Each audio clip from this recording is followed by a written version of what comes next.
नमस्कार दोस्तों, शारदा एजुकेशन के इस यूट्यूब चैनल पर आपका स्वागत है। पिछले वीडियो में हमने राजस्थान की जलवायु को देखा था, उससे संबंधित कुछ फैक्ट बाकी रह गए हमारे, और कुछ जो वैश्विक स्तर पर जो जलवायु को प्रभावित करने वाली, मानसून को प्रभावित करने वाले जो कारक हैं उनकी हम बात करते हैं। उसके बाद में जो फैक्ट बचे हैं उनकी बात करेंगे। वैश्विक स्तर पर जलवायु को प्रभावित करने वाले दो कारक हैं, एक अल नीनो और एक ला नीनो। ये दोनों ही जो है ठंडी और गर्म जलधाराएँ हैं जो कि प्रशांत महासागर में पेरू के तट पर बनती हैं। इसमें जो पहली है वो अल नीनो। अल नीनो जो है एक गर्म महासागरीय धारा है, गर्म महासागरीय जलधारा है, जिसकी जो स्थिति है, जो बनने की स्थिति है वो दक्षिणी प्रशांत महासागर में जो पेरू का तट है उस पर बनती है। इसको जो बनने का समय है वो दिसंबर का जो अंतिम सप्ताह होता है, दिसंबर का जो अंतिम सप्ताह होता है उसमें इसका निर्माण होता है।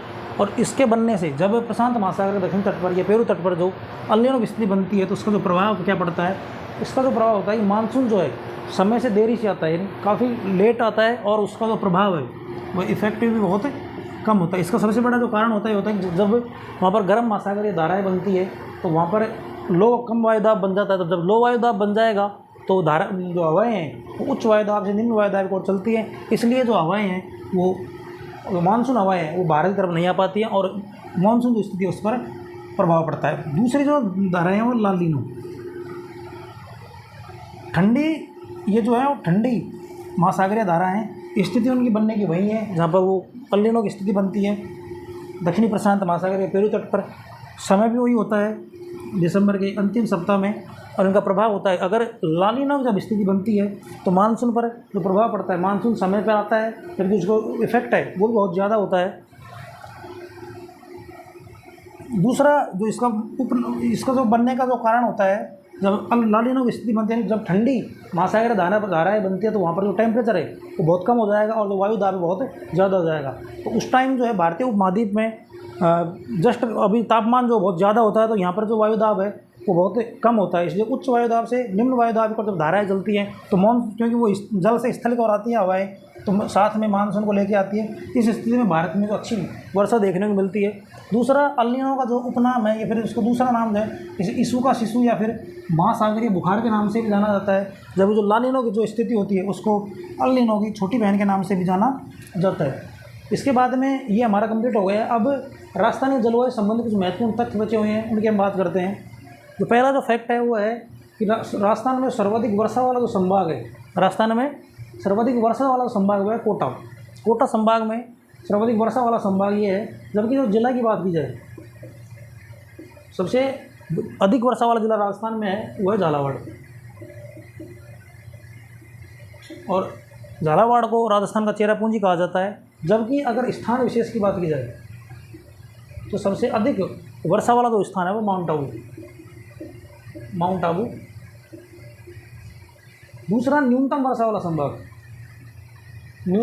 संभाग है जोधपुर, जहाँ सबसे कम वर्षा होती है वह संभाग है जोधपुर। जबकि जो न्यूनतम वर्षा वाला जिला है वह जैसलमेर। जबकि स्थान विशेष की बात की जाए तो जैसलमेर का एक गांव है सम, यहाँ पर सबसे कम वर्षा यानी कि 0 सेंटीमीटर वर्षा होती है यहाँ पे। राजस्थान का जो औसत वार्षिक तापांतर है, जो तापमान है औसत, वह 38 डिग्री सेल्सियस है। जबकि राजस्थान में जो सर्वाधिक वार्षिक जो तापांतर है वह चूरू का।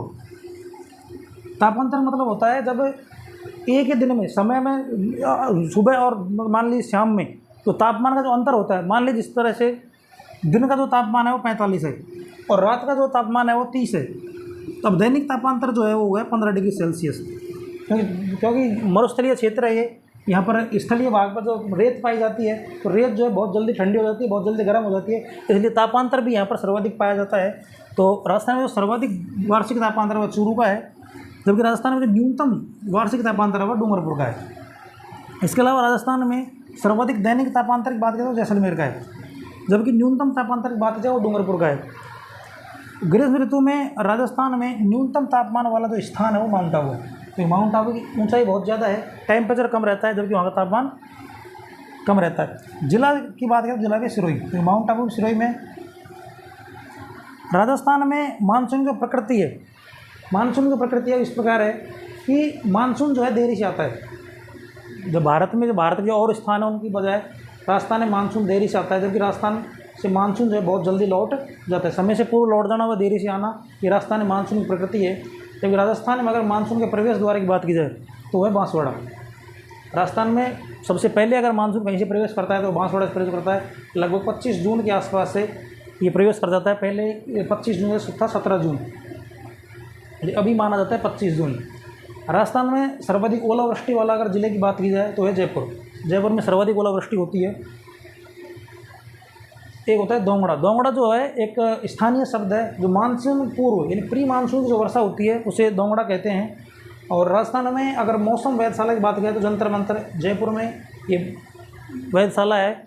इसी साथ जो हमारा ये टॉपिक है जलवायु, ये कंप्लीट हो चुका है। अगर आपको वीडियो अच्छा लगा हो लाइक करें, सब्सक्राइब करें। आज के लिए इतना ही, धन्यवाद।